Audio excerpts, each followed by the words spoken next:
On est ici à cause du fait que sur la frontière entre les deux provinces les plus grandes au Canada, pour renforcer l'idée de libre-échange à travers le Canada.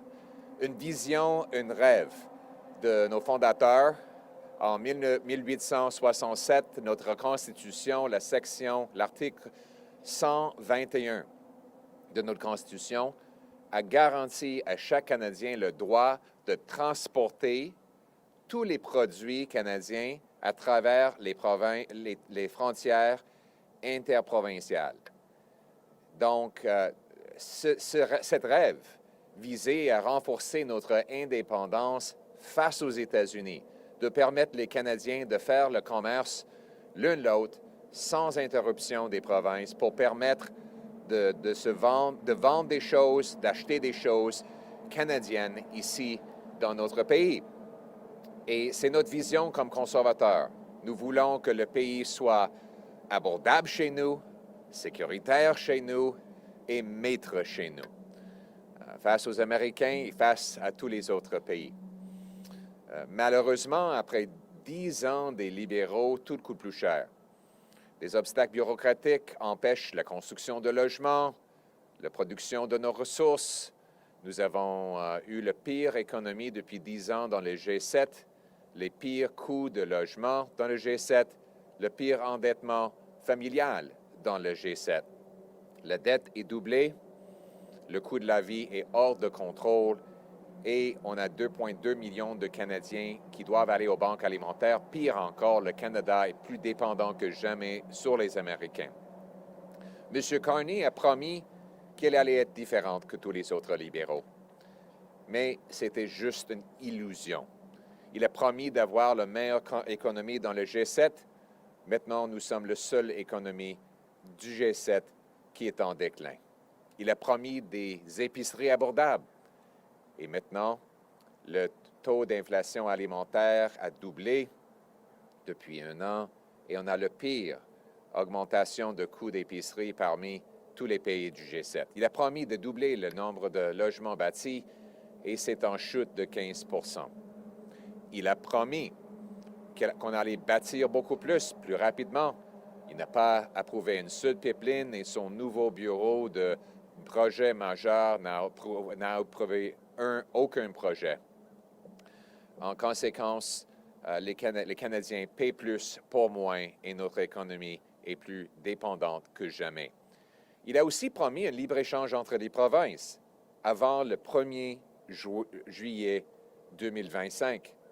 On est maintenant en 2026 et presque tous les obstacles interprovinciaux restent en place, y compris un des obstacles qui proviennent du gouvernement fédéral. Aujourd'hui, dans 6 provinces, Post Canada ne livre pas l'alcool des autres provinces, en même temps que Post Canada livre des produits américains. Imaginez, une société d'État du gouvernement canadien donne aux Canadiens des produits alcooliques américains, mais pas des produits alcooliques canadiens des autres provinces. Ça, c'est pas bon.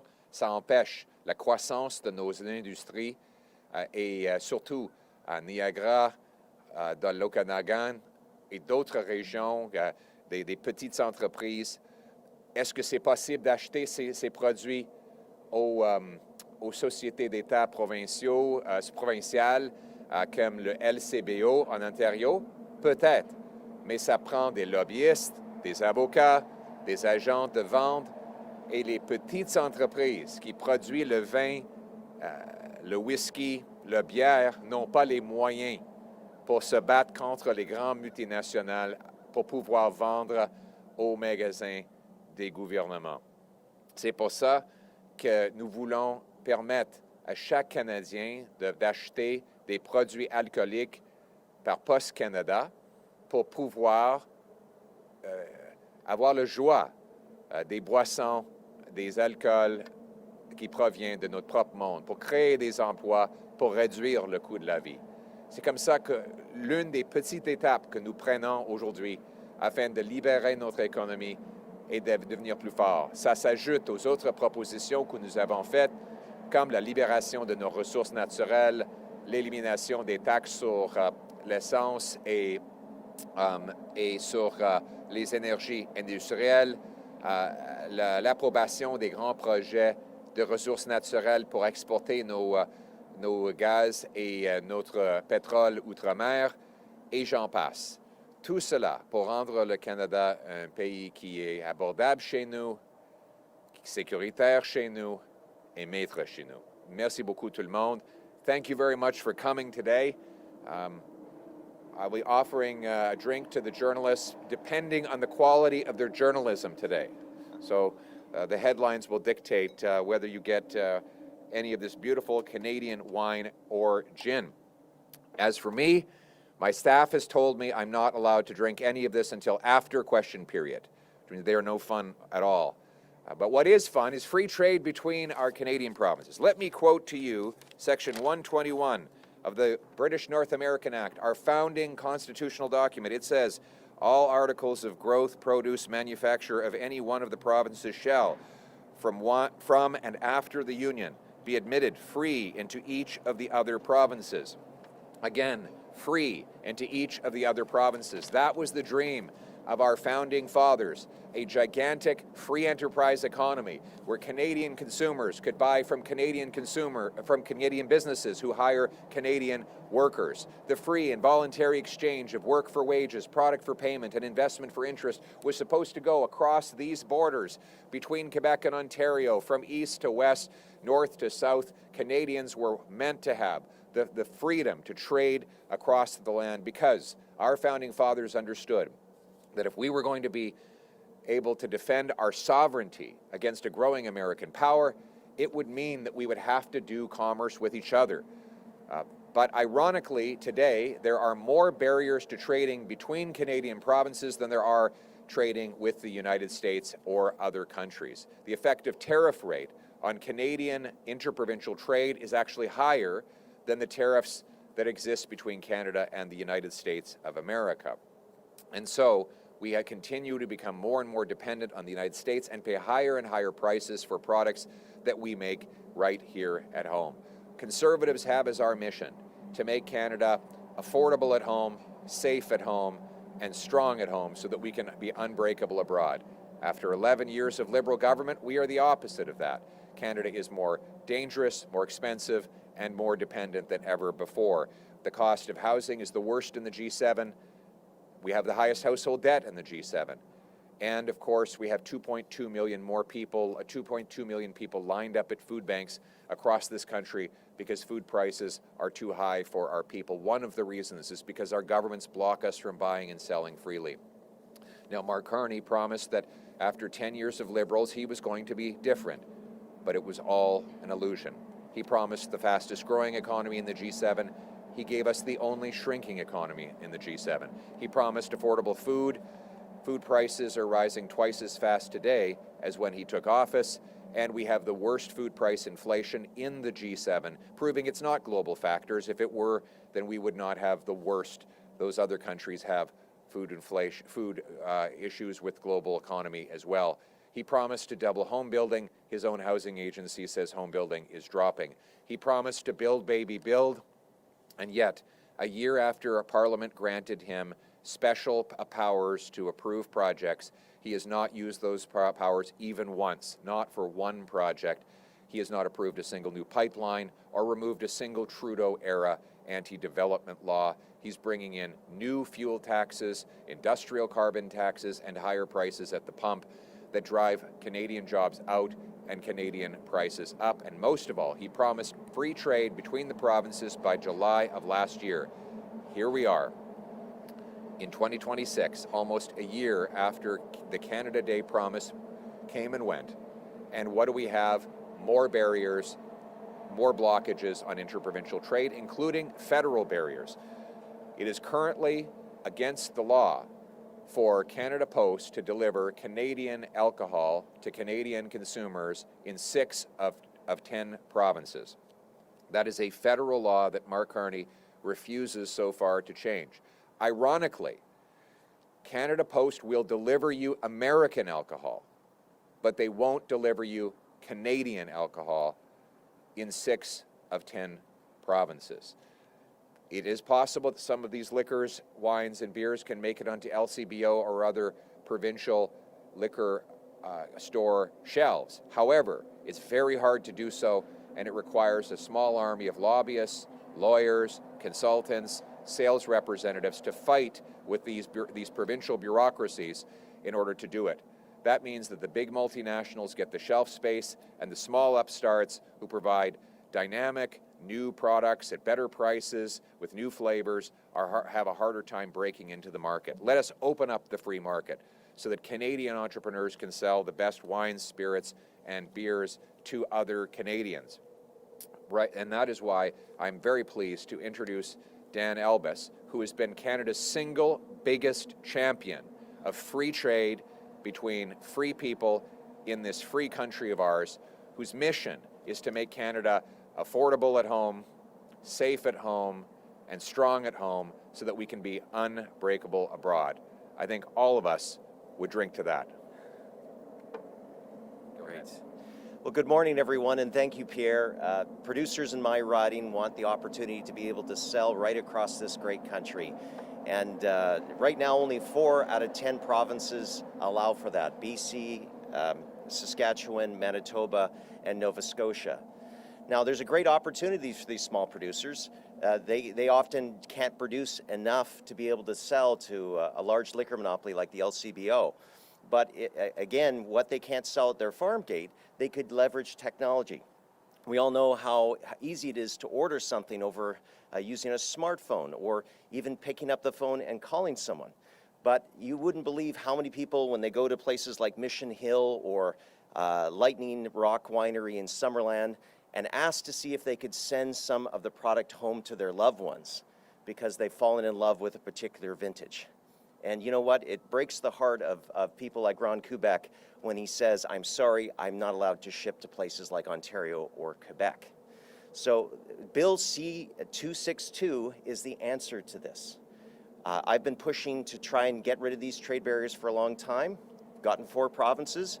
But the difference between this piece of legislation that was tabled yesterday and previous iterations is that, number one, this would allow Canada Post and other designated trusted carriers to be able to send anywhere with national consistent application from one province to another, full stop. This means these small producers will get a chance to compete for your business. This means that your loved ones, when they go to an artisan distillery or a craft brewery or a small family winery, that they can send some of that wonderful product back home. And at a time where we say we should be focusing on things that we can control, well, Parliament, this is something that is under our control. The Canada Post Act is a federal piece of law, and we can get behind that. We also say that we need to be our own best customers. This is a valid way to do that. So Conservatives are bringing to the table solutions to our current issues. Again, as Pierre said, producers want to produce more, they want to hire more, they want to sell more, and obviously consumers want to see more than just what's available at their local liquor monopoly store. So this is a real win-win for everyone, and we invite the government to steal this idea like they've done with many others, particularly your ideas, Pierre, on axing the carbon tax. Only they'd implement them. Yes, they'd yes. Actually follow well, this is where we need to push them to follow through completely. So if you believe that we should have free trade of Canadian beer, wine, and spirits in this great country, then Bill C-262 is the solution. And I'm looking forward to trying to press the different ministers to support this great Canadian project. And I'm just very thankful that I have a leader like Pierre Poilievre who has been pushing to break down trade barriers, who wants to get rid of red tape, who wants to support Canadian workers so that they can bring home powerful paychecks and at the same time see these trade barriers once and for all go down so we have a stronger, more united Canada. Thank you, Pierre. We're going to go. Thank you. We will now take questions from the media. Please identify yourself and your outlet. Hi. Sorry. Mike. lineup, Dave. Come on over. We'll get everybody in. Okay, sorry. Mr. Poilievre, Michael Couture with CTV News. Your party has supported the actions by the U.S. and Israel to provoke a regime change in Iran. I wanted to know whether or not you thought what has happened so far is a true regime change, and do you change that support based on who has taken over in Iran right now? So I supported the Prime Minister's original support of actions to strike the Iranian terrorist regime that has murdered at least dozens of Canadian citizens and continues to support terrorism in Canada. We want the Iranian people to secure a democracy where they are elected, where there's peace and where terrorism is defeated. That will make all of us safer and more secure here in Canada and abroad. Thank you. So as a follow-up then, do you consider who has taken over in Iran as somebody who will make it safer for Iranians, not only there, but here in Canada? Who are you referring to right now? You're talking about the Sun? The Sun, yeah. No, this is a terrorist. This is a terrorist regime that, according to CSIS, the RCMP, and media outlets like Global News, has agents who are active, and CTV are actively spreading terror and danger in our country. They have killed 55 of our citizens, 30 of our permanent residents. They have sponsored terror on the ground. They've intimidated our people. I personally have met with Canadians of Persian descent who say that they are being surveilled and intimidated by these officials. Their agents are present in our country because of failed liberal border policies. And so what we need to do is expel regime thugs from Canada, kick the terrorists out of our country to keep our people safe. We stand with the Iranian people for democracy. We stand against the Iranian theocratic dictatorship that has attacked our country. Thank you. Thank you. Next question. Bonjour, Christian Noël de Radio-Canada. Je veux juste être sûr que j'ai bien compris. Comme un changement de régime en Iran ne semble plus être la raison principale des frappes israélo-américaines en Iran, est-ce que vous continuez de supporter à 100% ces frappes et est-ce que certaines règles internationales devraient être respectées? Les règles internationales qui empêchent l'Iran de s'ingérer dans nos politiques et d'attaquer les Canadiens. C'est un régime qui a tué 55 citoyens canadiens avec un missile qui a frappé un avion passager civil. C'est un régime terroriste qui continue d'harceler les Canadiens et de provoquer des attaques terroristes sur le sol canadien. Toutes les actions de ce régime violent la loi internationale et c'est pour ça que j'ai appuyé les propos de M. Carney au début, qu'il fallait empêcher ce régime. Je suis toujours contre le terrorisme. Je remarque que vous n'avez pas nécessairement dit que vous appuyez maintenant à 100% les frappes qu'Israël et les États-Unis font contre l'Iran. Si vous voulez, dans ma prochaine question, prendre le temps pour répondre à cette question. Il faut empêcher les régimes terroristes et le régime qui continue de présenter une vraie menace aux Canadiens, une menace qui s'est manifestée à plusieurs reprises dans des meurtres des Canadiens. Et j'espère que le régime va tomber et que le peuple iranien prenne contrôle en instaurant une démocratie paisible dans ce pays. Merci beaucoup. Merci d'avoir terminé la première question. Maintenant, Oui. if I could have my follow-up. C'est la troisième question, mon cher Non, ami. mais vous avez interrompu ma deuxième question. Il y a une ligne d'attente. Je me permets de la terminer. Ma deuxième question était la suivante.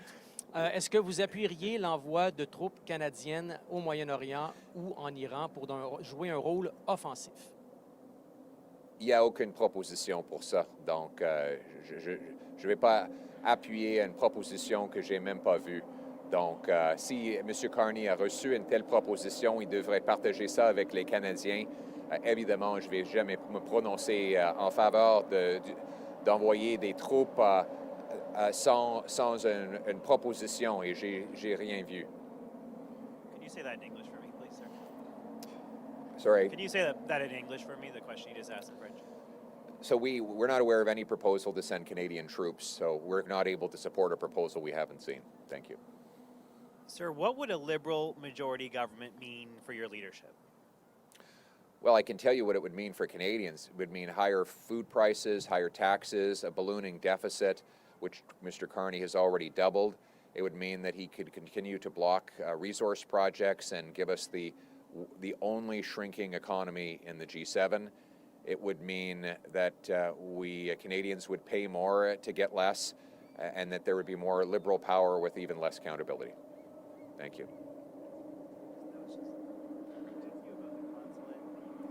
Last night in Toronto, police there say there was gunfire on that space. What do you make of that, and what's your reaction? Thank you very much.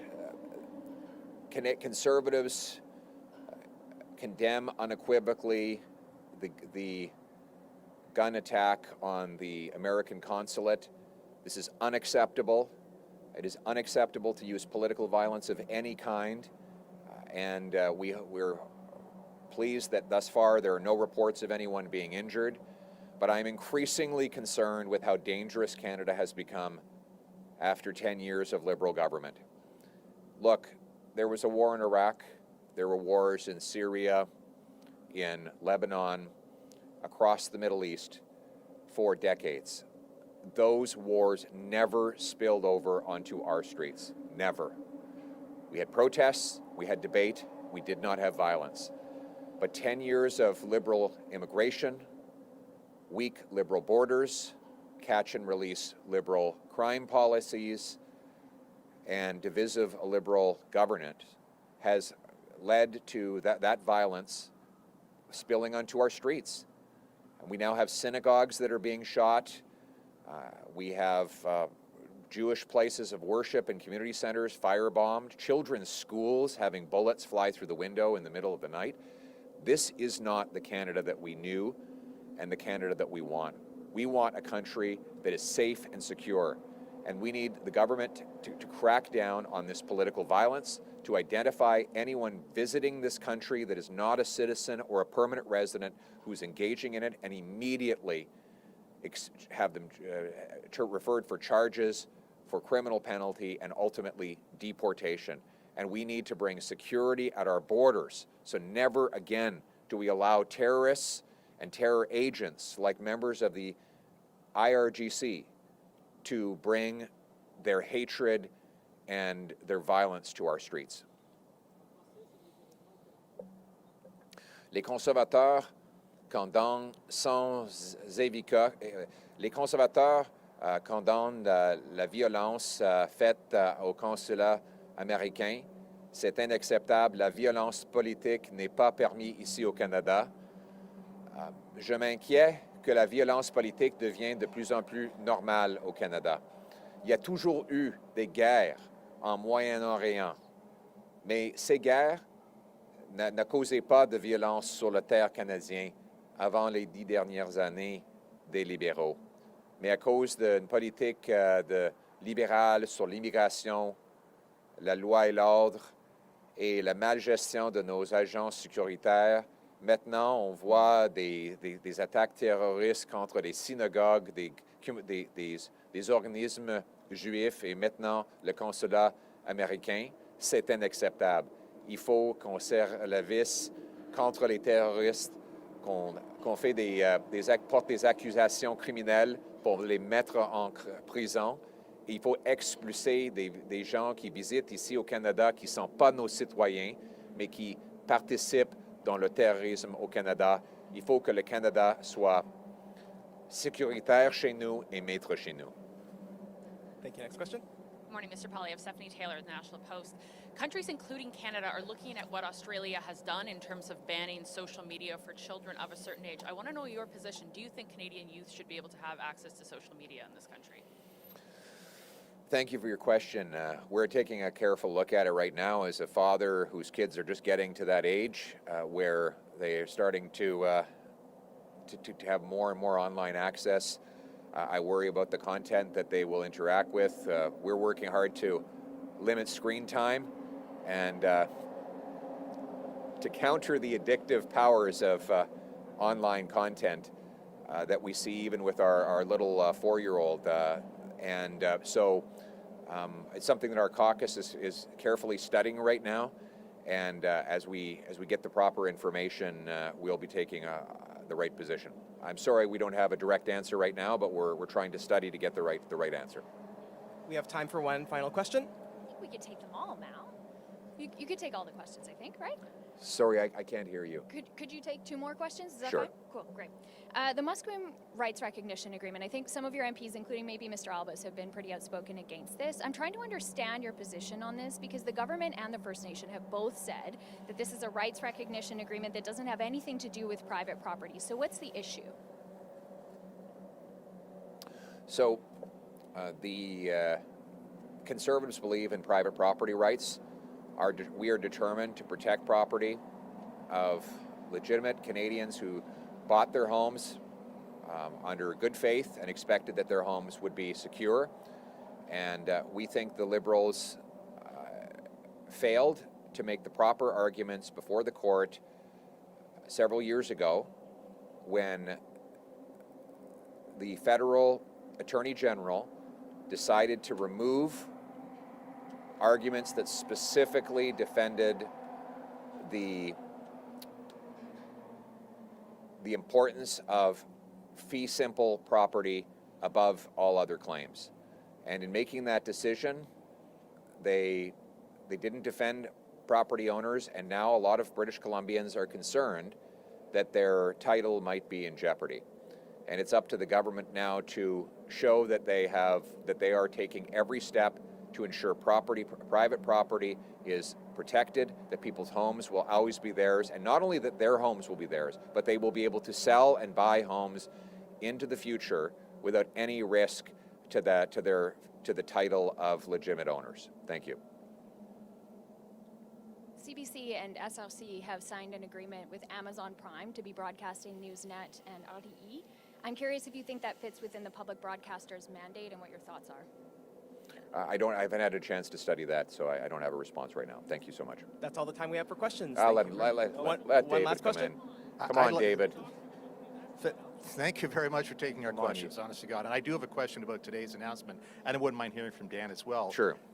It sounds like it's a great idea to have the federal government take the lead on this Canada Post regulation, but really, let me put it to you, your beef is with Doug Ford and Francois Legault and other premiers who are preventing their monopolies from accepting BC wine. Can you give me your thoughts about that? I'll just quickly say this. It was Mark Carney who said he was going to give us pan-Canadian free trade. He didn't put an asterisk next to that and claim that he wouldn't be able to do anything because the provinces would get in his way. He said he would be a strong national leader that would bring truly free trade. His promise was to have one national economy, not 13. That was all an illusion. We have very little progress on interprovincial free trade in practice, despite the many meaningless MOUs that he has signed and announcements that he has made. In this case, the obstacle is not the provinces. It's right in the Canada Post law. And Mr. Carney has had an entire year to change that law. He has not done it. It is not, there is no premier stopping Canada Post from delivering this alcohol. It is the federal law under this federal Liberal government. We propose to change that law to move towards free trades, free markets for free people in a free country. I would just point out that this is a long-standing issue. I remember Kathleen Wynne and Doug Ford having the same position despite efforts of producers right across the country. And really, if you look at it, in 2012 we made a minor change with C311 that allowed for wine. And in 2014, the Harper government amended their budget implementation act to include beer and wine, but it was an optional program. So we saw 4 out of 10. Now, if this was in baseball, batting 400 is pretty good. But for Canadian unity, for our economy, and for us to come together, I'm batting for 1,000.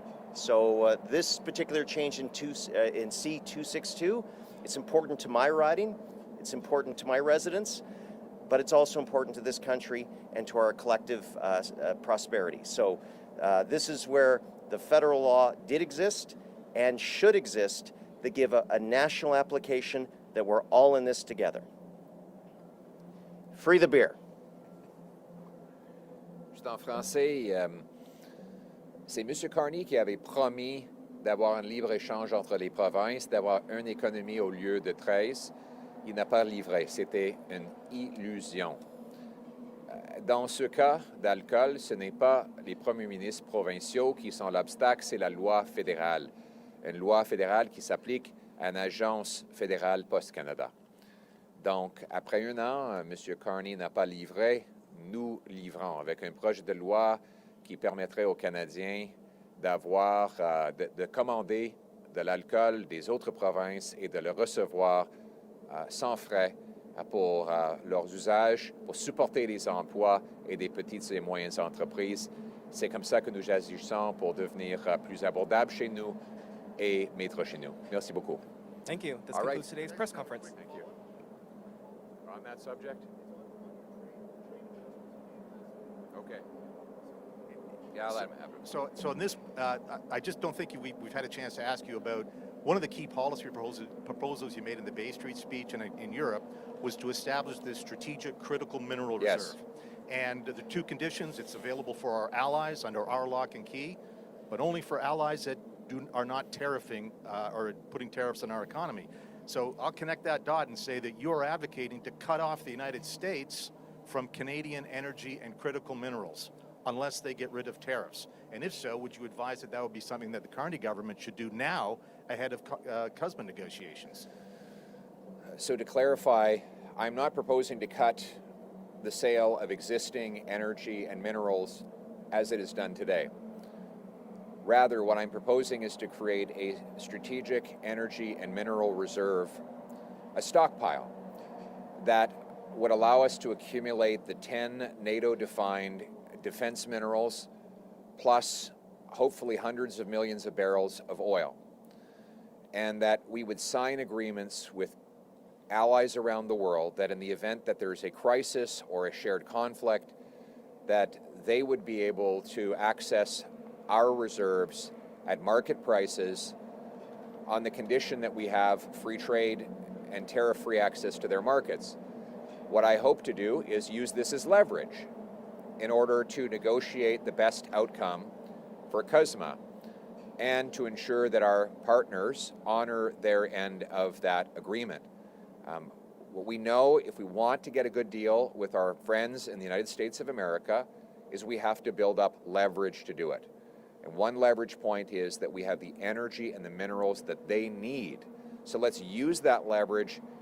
Let's tell them that they can get what they want if we get what we want, which is tariff-free sale of our aluminum, steel, autos, lumber, and construction projects. That will be a way of making us stronger at home and unbreakable abroad. Thank you very much. Thanks for coming, everyone.